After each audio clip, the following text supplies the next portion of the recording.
નમસ્કાર મિત્રો, સ્વાગત છે તમારું આપણી આ યુટ્યુબ ચેનલમાં જેનું નામ છે ગુજરાતી જીકેની જમાવટ। તો National Council of Joint Consultative મિશનરીએ સરકારને 8મા પગાર પંચમાં જે ફિટમેન્ટ ફેક્ટર છે તેને યુનિફોર્મ ફિટમેન્ટ ફેક્ટર લાગુ કરવાની માંગ કરતો પત્ર લખ્યો છે। આનાથી શું ફાયદાઓ થશે અને શું છે મિત્રો યુનિફોર્મ ફિટમેન્ટ ફેક્ટર, તેને લઈ અને જાણીએ વિડીયોમાં વિગતવાર। 8મા પગાર પંચની રચના ટૂંક સમયમાં સરકાર દ્વારા જ્યારે કરવામાં આવી રહી છે ત્યારે NCJCMના રાષ્ટ્રીય અધ્યક્ષ શિવગોપાલ મિશ્રા દ્વારા પત્ર લખીને સરકારને જે છે તે યુનિફોર્મ ફિટમેન્ટ ફેક્ટર લાગુ કરવાની ફરી એકવાર માંગ કરી છે। તો જાણીએ વિડીયોમાં વિગતવાર કે શું છે આ યુનિફોર્મ ફિટમેન્ટ ફેક્ટર, શું ફાયદો થશે કર્મચારીઓને। તમામ માહિતી આજના વિડીયોમાં આપણે આપ સુધી પહોંચાડીએ, તો અમારા વિડીયોના અંત સુધી આપ બન્યા રહો અને જો ચેનલમાં આપ નવા હોય તો અમારી ચેનલને લાઇક, શેર, સબસ્ક્રાઇબ કરવાનું ભૂલશો નહીં। તો NCJCMએ 8મા પગાર પંચમાં યુનિફોર્મ ફિટમેન્ટ ફેક્ટર લાગુ કરવાની માંગ કરી છે।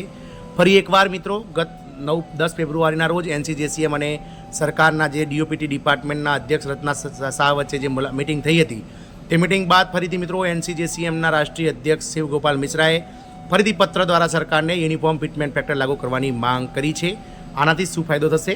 તો મિત્રો, કેન્દ્ર સરકારના કર્મચારીઓના પગારમાં સુધારો કરવા માટે NCJCMએ પગાર બેન્ડમાં એક સમાન ફિટમેન્ટ ફેક્ટરની માંગ કરી છે। National Council of Joint Consultative મિશનરીના તમામ પે બેન્ડમાં કેન્દ્ર સરકારના કર્મચારીઓના પગારમાં સુધારો કરવા માટે એક સમાન ફિટમેન્ટ ફેક્ટર સ્થાપિત કરવા માટે 8મા પગાર પંચ સાથે વાટાઘાટો કરી રહી છે। આનાથી ખાતરી થશે કે બધા કર્મચારીઓ તેમના પગાર બેન્ડને ધ્યાનમાં લીધા વિના જ્યારે તેમના પગારમાં સુધારો કરવામાં આવે છે ત્યારે તેમને સમાન ગુણાકાર પરિબળ મળશે।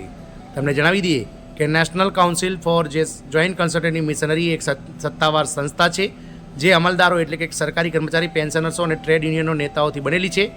તેનો ઉદ્દેશ સરકાર અને તેના કર્મચારીઓ વચ્ચેના કોઈપણ મતભેદને વાતચીત દ્વારા ઉકેલવાનો છે। એટલે કે સરકાર, સરકારી કર્મચારીઓ અને સરકાર વચ્ચે જે તે મિત્રો એક સાંકળ રૂપ એટલે કે એક ચેન રૂપ છે અને એક માધ્યમ છે, મીડિયા છે કે જે સરકારની વાત કર્મચારી સુધી અને કર્મચારીઓની માંગણીઓની માંગ સરકાર સુધી પહોંચાડવા માટેનું કામ કરે છે। ફિટમેન્ટ ફેક્ટર એક સમાન હોવો જોઈએ। NCJCMના રાષ્ટ્રીય સચિવ શિવગોપાલ મિશ્રાએ NDTV પ્રોફિટને જણાવ્યું હતું કે અમે ઈચ્છીએ છીએ કે ફિટમેન્ટ ફેક્ટર બધા પગાર બેન્ડમાં એક સમાન હોય, પછી ભલે તે પગાર બેન્ડ 1 હોય કે પગાર બેન્ડ 4। 8મા પગાર પંચ સમક્ષ આ અમારી માંગ રહેશે। મિશ્રાના મતે જો કોઈ માનક ફિટિંગ પરિબળ હોય તો બધા કર્મચારીઓ માટે મહેનતાણું સુધારણા માટે એક સમાન ગુણાકાર પરિબળનો ઉપયોગ કરવામાં આવશે, પછી ભલે તેઓ કોઈપણ પગાર બેન્ડ હેઠળ આવે। રિપોર્ટ અનુસાર 7મા પગાર પંચ હેઠળ પગાર બેન્ડ 1માં કર્મચારીઓના પગારમાં સુધારો કરવા માટે 2.57ના ફિટમેન્ટ ફેક્ટરનો ઉપયોગ કરવામાં આવ્યો હતો।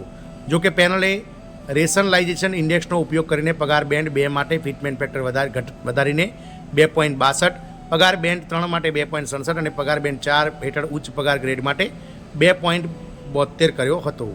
અહેવાલ મુજબ 7મા પગાર પંચે રેશનલાઇઝેશન ઇન્ડેક્સને ધ્યાનમાં રાખીને ટોચના સ્તરના પગાર સુધારણા માટે 2.81ના ફિટમેન્ટ ફેક્ટરનું સૂચન કર્યું છે।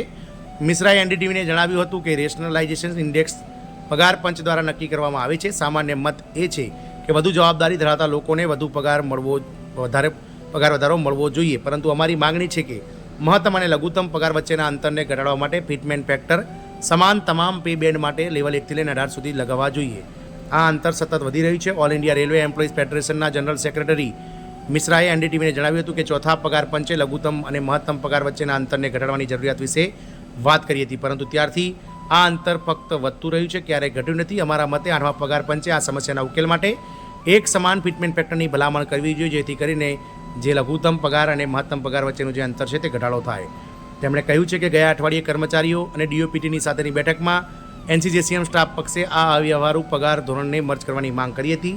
આ વાત ધ્યાનમાં રાખવી મહત્વપૂર્ણ છે, કારણ કે બિનવ્યવહારુ પગાર ધોરણો પગારમાં સ્થિરતા તરફ દોરી જાય છે અને આ MSCPને અસર કરે છે। મિશ્રાએ જણાવ્યું હતું કે 7મા પગાર પંચ હેઠળ પગાર સુધારણા માટે ફિટમેન્ટ ફેક્ટર પ્રથમ પગાર બેન્ડ માટે 2.57 અને ઉચ્ચતમ પગાર મટ માટે એ 2.81 લાગુ કરવામાં આવ્યું હતું। નામ ના આપવાની શરતે NCJCMના અન્ય એક સભ્યએ જણાવ્યું હતું કે જો કોઈ તર્કસંગતતા સૂચકાંક ન હોત, સામાન્ય ફિટિંગ પરિબળ 2.57 અને 2.81ની વચ્ચે હોઈ શકે છે।